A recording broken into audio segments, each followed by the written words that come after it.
So there's an opportunity for procurement to position themselves in a way that's far more inspirational. And I always think this just can be far more tied to the organisation's overall goals.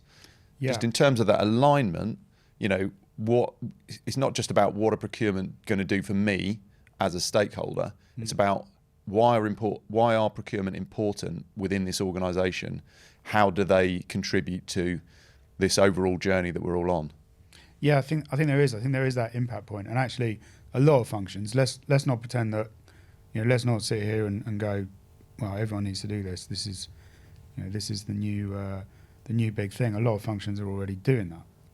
There's some brilliant digital functions out there, some brilliant creative functions, some brilliant cost transformation functions. There are some absolutely fabulous examples of world-class procurement out there today in the market.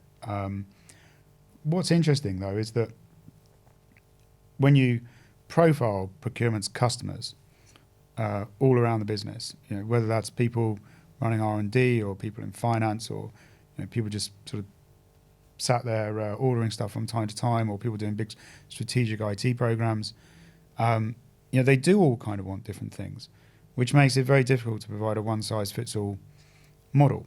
And what we sort of started to look towards was that there are some brilliant digital functions who perhaps are not necessarily that well engaged on the more strategic stuff. There are some brilliant creative functions who are out there doing the innovation and strategic stuff who are perhaps not necessarily that digitally mature. And they kind of map to the rhythm of the business. And they find it, if you have one flavour of procurement, it can be quite hard to project that flavour onto other parts of the business who don't necessarily want to work in that way. Simple example is if you take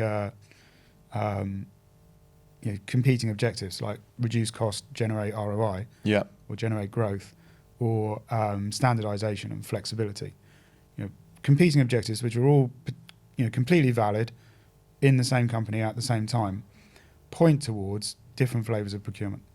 So low cost standardization, there's no reason why that can't be completely automated or extremely automated if you've got the budget and the people to do it. But that's a tech function. It's not a procurement function anymore. Right? The product is the service. It's the digital service that you've built and the transparency and the visibility of it. So run it like a tech function. So you talked about skills earlier. What sort of people? Well, you need people who can run a commercial tech function because that's what that is. And then at the other end, where you think about growth or ROI and flexibility, well, that's an innovation function.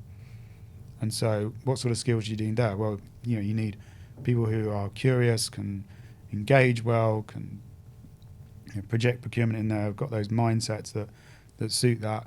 That's very different to the tech function. And so in a large function, where you've got the ability to grow these separate strands of procurement, if you're going to truly integrate into the business and become a business enabler and all of that, you're probably building different flavors, I think.